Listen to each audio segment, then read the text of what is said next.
नमस्कार साथियों, स्वागत है आपका मूल अधिकारों के नेक्स्ट वीडियो में। देखिए, पिछले अध्याय में हमने मूल अधिकारों के कुछ अधिकारों की चर्चा कर ली थी। उनमें से एक अधिकार है जो अनुच्छेद 32 के अंदर निहित है, संवैधानिक उपचारों का अधिकार। देखिए, ये अधिकार जो है एक काफी महत्वपूर्ण अधिकार है जो भारतीय नागरिकों को दिया गया है। देखिए, इस अधिकार को, अनुच्छेद 32 को, है ना, इस अधिकार को डॉक्टर BR अम्बेडकर जो प्रारूप समिति के अध्यक्ष थे, जो संविधान निर्माता कहलाते हैं, इन्होंने इस अधिकार को संविधान का हृदय या संविधान की आत्मा कहा है। इस चीज का आप ध्यान रखिए, क्योंकि ये कंफ्यूजन क्रिएट करता है कि डॉक्टर BR अम्बेडकर ने, ये प्रश्न है कि BR अम्बेडकर ने किस अधिकार को संविधान की आत्मा कहा है। तो इसका आंसर होगा अनुच्छेद 32, संवैधानिक उपचारों का अधिकार। जबकि कन्हैयालाल मुंशी एक विद्वान थे, इन्होंने KM मुंशी, इन्होंने प्रस्तावना को संविधान का हृदय या आत्मा कहा है। ठीक है, यहाँ इस कंफ्यूजन को आप दूर कीजिए। फिर उसके बाद हम बात करें कि ये अधिकार कब दिया जाता है। जब नागरिकों के मौलिक अधिकारों का हनन होता है, जब भारतीय नागरिकों के मौलिक अधिकारों का हनन होता है, तो उन्हें ये अधिकार दिया गया है कि वह अपने हनन के इन अधिकारों के खिलाफ या विरुद्ध ये डायरेक्ट सुप्रीम कोर्ट या हाई कोर्ट, सर्वोच्च न्यायालय या उच्च न्यायालय में जा सकते हैं, मुकदमा दायर कर सकते हैं। और इसके ऊपर सुप्रीम कोर्ट और हाई कोर्ट ये निर्णय लेता है कि वास्तव में उस व्यक्ति के मूल अधिकारों का हनन हुआ है, तो वो अपना निर्णय फिर सुनाता है, अपना निर्णय देता है। इसके अलावा न्यायालय को कुछ प्रादेश या रिट जारी करने का भी अधिकार प्राप्त है। ये 5 तरह की रिट होती है जो न्यायालय देता है, जिसमें पहला है बंदी प्रत्यक्षीकरण, कि भाई आपने जिस व्यक्ति को बंदी बनाया है, उस व्यक्ति को अपने नजदीकी किसी भी न्यायालय में प्रस्तुत किया जाना 24 घंटे में अनिवार्य है। ठीक है, उस न्याय, और यदि ऐसा नहीं है तो नजदीकी किसी न्यायाधीश के घर उसे उपस्थित किया जा सकता है। ठीक, और न्यायाधीश ये निर्णय करेगा कि यह व्यक्ति गिरफ्तार किया गया है, जो ये गिरफ्तारी उचित है या नहीं। यदि उचित है तो उसे वह दोषी करार देगा, ये निर्णय भी न्यायाधीश करेगा। और यदि ऐसा अगर वो दोषी नहीं है तो उसे गिरफ्तारी से मुक्त करने का भी आदेश दे सकता है। ठीक, फिर बात करते हैं कि परमादेश।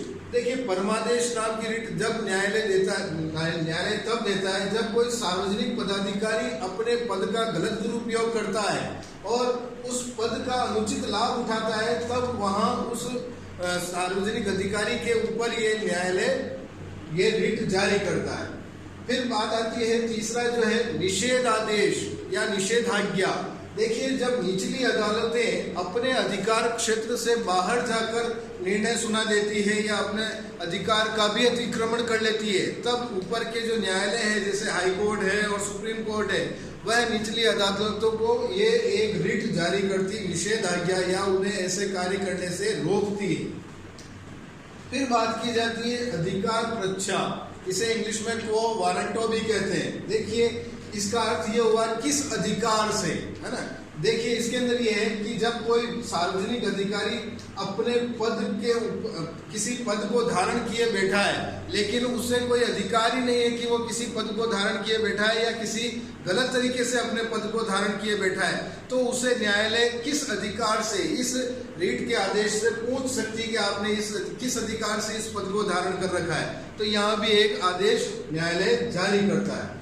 फिर आता है लास्ट उत्प्रेषण रिट। देखिए, जब कोई ऐसा मुकदमा या कोई ऐसा विषय जब निचली अदालतों में चल रहा होता है, जो उसकी सुनवाई निचली अदालतों के अधिकार क्षेत्र में नहीं आती, या किसी सार्वजनिक अधिकारी के पास ऐसा कोई विषय चल रहा होता है जिसके ऊपर वो निर्णय नहीं कर पा रहा है, तो यहाँ जो ऊपर के जो न्यायालय हैं, जैसे हाई कोर्ट है या सुप्रीम कोर्ट है, ये उन मुकदमों को या उन विषयों को ऊपर की अदालत में हस्तांतरित करने का आदेश दे सकती है या अपने पास मंगवा सकती है, यानी इसे ऊपर की अदालतों में देने का आदेश दिया जा सकता है।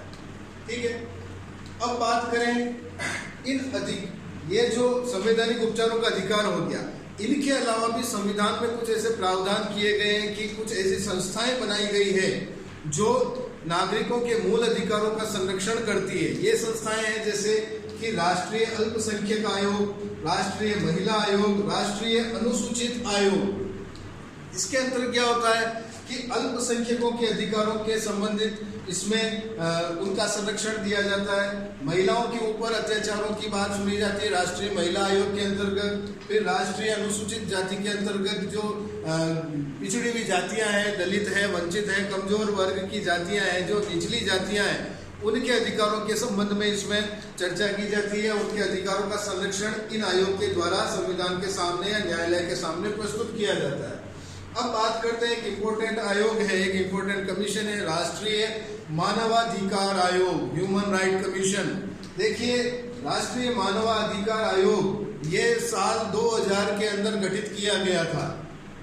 ये उन व्यक्तियों के लिए कार्य करता है जो गरीब है, अशिक्षित है, कमजोर है और पिछड़े वर्ग से संबंधित है या समाज से निम्न तबके से संबंधित है, जिनके कल्याण के लिए योजनाएं नहीं बनती है या नहीं बनाई जाती है, या वो अभी भी पिछड़े हुए योजनाओं का लाभ उन्हें नहीं मिलता।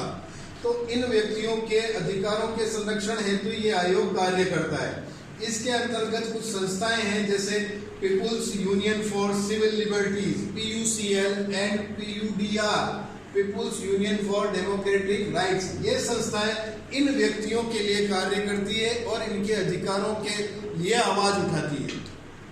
ठीक है, अब बात करें, देखिए वर्ष 2000 में सरकार द्वारा इस राष्ट्रीय मानवाधिकार आयोग का गठन किया गया। इस राष्ट्रीय मानवाधिकार आयोग के अंदर जो सदस्य होते हैं उनमें एक सदस्य होता है जो सर्वोच्च न्यायालय का पूर्व न्यायाधीश रह चुका हो, रिटायर्ड जज, सर्वोच्च न्यायालय का मेन जो चीफ जस्टिस है जो रिटायर्ड हो चुका है, एक वो होता है। दूसरा होता है हाई कोर्ट का पूर्व न्यायाधीश या उच्च न्यायालय का पूर्व न्यायाधीश, हाई कोर्ट से जो रिटायर्ड हो चुका है चीफ जस्टिस, वो हो सकता है। तो एक और एक, दो हो गए, और दो अन्य सदस्य होते हैं जिन्हें मानवाधिकारों के बारे में विशेष ज्ञान होता है। तो ऐसे व्यक्तियों को इसका सदस्य बनाया जाता है। तो कितने सदस्य हो गए? 1 + 1 + 2 = 4 सदस्य हो गए। यानी इसके अंदर 1 + 1 + 2 = 4 सदस्य होते हैं राष्ट्रीय मानवाधिकार आयोग। देखिए, अब इस आयोग के कार्य कैसे होते हैं कि भाई आयोग को जो शिकायतें मिलती है तो आयोग उन शिकायतों पर अपनी पहल पर या अपने द्वारा नियुक्त किसी संस्था या किसी व्यक्ति द्वारा उन शिकायतों की जांच करवाता है और निर्णय लेता है। और यदि उसे लग जाता है कि ये शिकायतें वास्तव में जायज है तो वह उन शिकायतों के बारे में न्यायालय को अवगत कराता है और यह न्यायालय को सिफारिश करता है उसके ऊपर मुकदमा चलाने के लिए। ठीक है, अब देखिए ये आयोग कहाँ कहाँ कैसे कार्य करता है कि जो जेल में जो बंदी होते हैं या कैदी जो होते हैं उन बंदियों के ऊपर भी अध्ययन करता है कि भाई उन बंदियों की स्थिति कैसी है, क्या उन्हें सही खान पान मिल रहा है, क्या उनका आवास व्यवस्था अच्छी है, क्या उन्हें हवा पानी जो उनकी मूलभूत आवश्यकता है वो पर्याप्त मिल रही है या नहीं मिल रही है। तो इसका अध्ययन भी राष्ट्रीय मानवाधिकार आयोग करता है।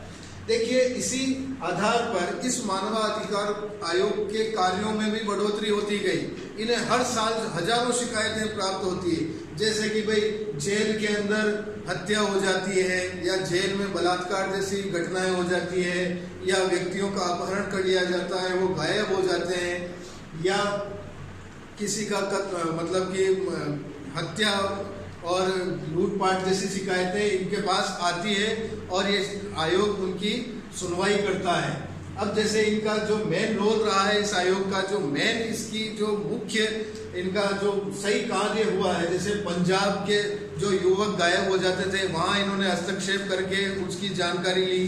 फिर उसके बाद जो गुजरात में दंगे भड़के थे उन दंगों के ऊपर भी इन्होंने अध्ययन किया और उनकी वस्तु स्थिति का पता लगाया। देखिए, जब मानवाधिकार आयोग के पास हजारों शिकायतें आती है तो उन शिकायतों के ऊपर कार्य करने के लिए या उनके उन मुकदमों की सुनवाई के लिए ये न्यायालय को सिफारिश कर सकते हैं, ना कि ये खुद सुनवाई करते हैं। अतः ये न्यायालय को या सिफारिश करते हैं कि इस शिकायत के ऊपर न्यायालय गौर फरमाए और इनकी सुनवाई जल्द से जल्द की जाए, जिससे कि नागरिकों के अधिकारों का संरक्षण बना रहे। तो आज हमने इस वीडियो में संवैधानिक उपचारों के अधिकारों के बारे में चर्चा की। कुछ जो आदेश न्यायालय जारी करते हैं, जो 5 तरह की रिट जारी करते हैं, उनकी चर्चा की। लास्ट में हमने राष्ट्रीय मानवाधिकार आयोग की चर्चा की। तो आशा करता हूँ आपको ये समझ में आया होगा। आप इनके नोट्स बनाइए। यदि कुछ ना समझ में आए तो हमसे स्कूल में आकर या विद्यालय में आकर पूछ सकते हैं। That's all for today. Thank you.